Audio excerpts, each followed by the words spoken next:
berak esan dit, bai, zerbait ikusten dut, igual ja airean gaude Twitchen behintzat. Orduan, sarrera eman eta bagoaz. urteko gauza batzuk komentatuko Hori da. ditu. Gaurko artikulu batekin abiatuko nahi izalda ere urteko hitzak eta hola hortxe zegoen gauza pare bat. Vale. Primeran, musika pixkat eta bagoaz.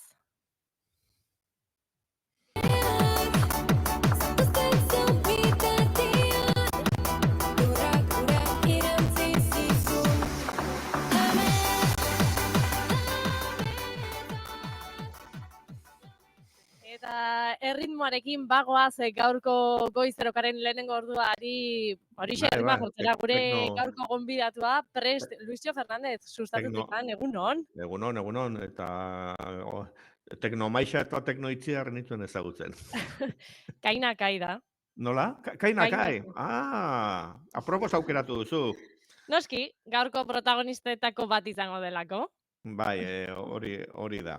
Hemen segure irratian eta baita ere sustaturen Twitch kanalean errepaso bat egin dugu urteko jarduna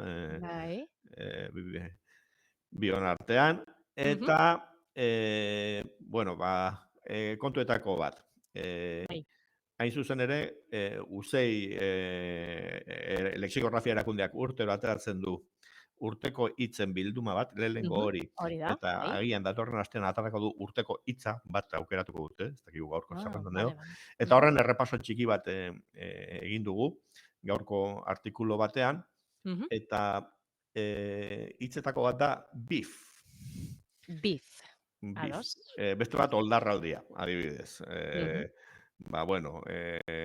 Euskararen kontrako epai zerrenda hori, dokumentatu izan dugu, hemen ere bai komentatu izan dugu, baina beef hori dala eta USEIk zerrendan sustatuko artikulu bati egiten diote referentzia, eta urte hasieran gertatu zen beef bat aipatu genuelako. Eta beef bat da liskar bat. Bi artisten arteko... Bai, demanda bat esaten dugu Ibarren. Elkarna, demandan jardutea. Hemen, rollo honean beharrean, diskutitzen egongo bagina bezala, zer da nobea internet edo irratia, zerretuko bagina. Baina, gure kasuan eluke baliako beef terminoak, zeda ospetsuen artean. Ados. Farandulako abeslari eta batez ere, igual pixka rap eta rollo horretakoak eta edo ospetsuen artean, aizu hone gainzu baino gehiago naiz, eta tal, eta beef bat gertatu zen, ez bi artistaren handiren artean, baina bi pertsonaien artean, farandula munduko pertsona. Bat artista eta bestea futbolaria. Bueno, Shakira eta Piqué gogoratuko zarete, banatu ziren, eta Shakirak atera zuen bizarrap ekoizle argentinarrarekin famatu bat, alako kantu bat, eta geroztik beste hiruzpalau kantu dedikatu omen dizkio ere bai. Bai, beste artista batzuekin, bai. Delako zeari, gero Rosalia ere banatu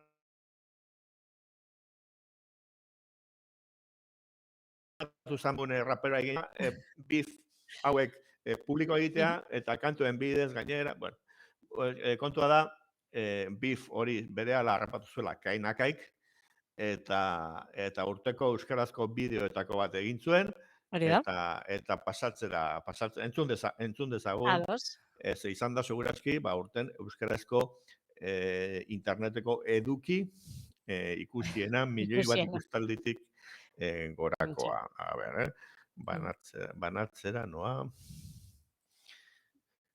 Hemen dago, albistea nola atara genuen. Bai. Eta hor dago, eta bideoari emango diogu.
Bueno. Bueno. Erritmoarekin hasi dugu gaurko saioa. Hoxe, konturatu naiz, urtarrilaren 13koa da bideo hau. Bai. Nola esaltzan izan oin dela 3 aste honetaz jardun genuela. Ala dirudi, bai. Iztugarria, ziztu bizian pasatzen da denbora. Urteko errepasoa egiten, atzo bezperan egingako gauza bat zelakoan, eta justo urtarrilekoa da.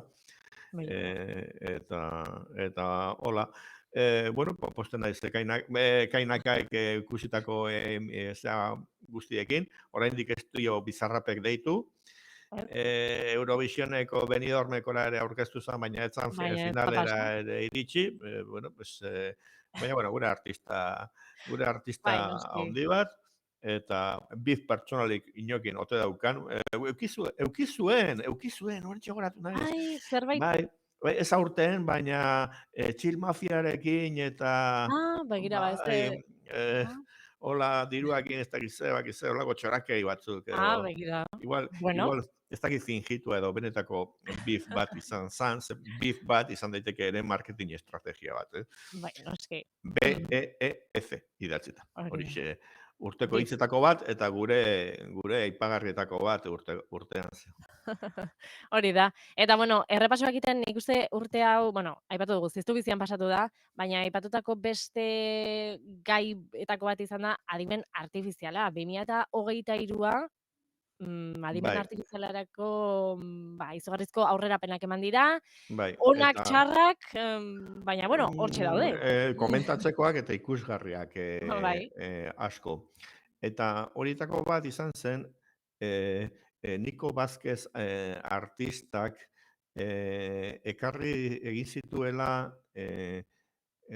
adimen artifizialeko irudi sorkuntzako tresna batekin, ze jardun dugu. Irudi sorkuntzaz, testu sorkuntzaz, eta itzulpen automatikoaz. Eta ahotsa ere itzulpenarekin lotuta, eta, bueno, frente desberdinak aipatu ditugu, eta irudiarenean, gauza da baino gehiago dugu, baina hau oso interesgarria suertatu zen. Ondoren gok ere ekarri dituelako. Bai, erakusketak egiten ari da, oraintxe bukatzen bat Bizkaian, eta ez dakit errepikatuko dan, etortzen bada Gipuzko aldera edo esango diogu, segure erratiko entzulei. Eta liburu bat ere atara zuen, 160 irudi horiekin, eta liburuarentzako egin duen promo bideoa, beste minututxo bat banatuko dut. Hau ez dugu orain gure sustadun atera, baina, bueno, bere garaian komentatu genuen, eta, aber, banatzen dudan. Bilboko irudiak ziren, garai gris hori, Bilboko garai grisari. Guztiz asmatuak. Ikusi dezagun, sakatuko diot.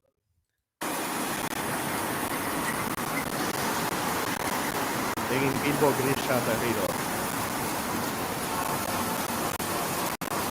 160 irudi. Datatuta daude, zila markana balia bezala, baina ez, aurten eginak igazta.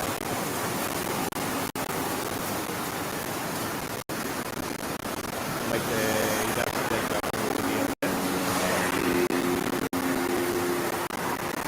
Bueno, eskatu. Erratiko esateko aritzen ari gara argazki erreportai bat. Autobusik Bilbon egon baliz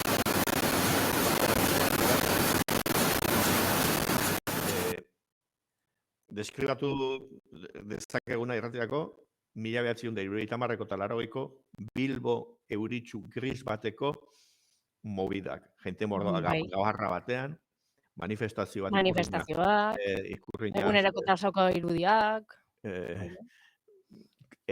Kutsadura labe garaietan, pertsona arrunta jantzita orduko arropekin, baina dana faltsua, dana esango dut. Sortua. Testuz sortu. Hau da, tresna hauek funtzionatzen dute, testua sartzen duzu, deskribapen bat, eta horrela funtzionatzen dute. Gertatzen dena da, bueno, Niko Vazquezek testuaren bidez artea egitea lortu duela, baina hau askoren esku dagoela. Eta sustatu atera genuen, guk ere egin genuen gure Bilbo grisa, eta hori erakutsiko dut, pixkat demostratzeko adibin artifizialarekin hitz egin izan dugun kontu bat. Utzidezu beste orrialde bat banatzen.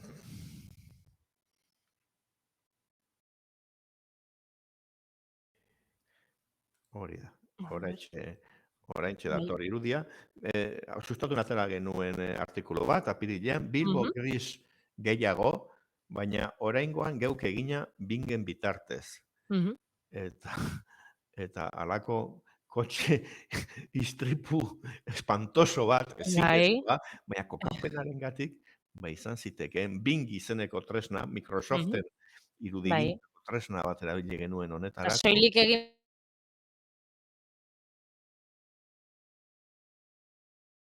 behar dena.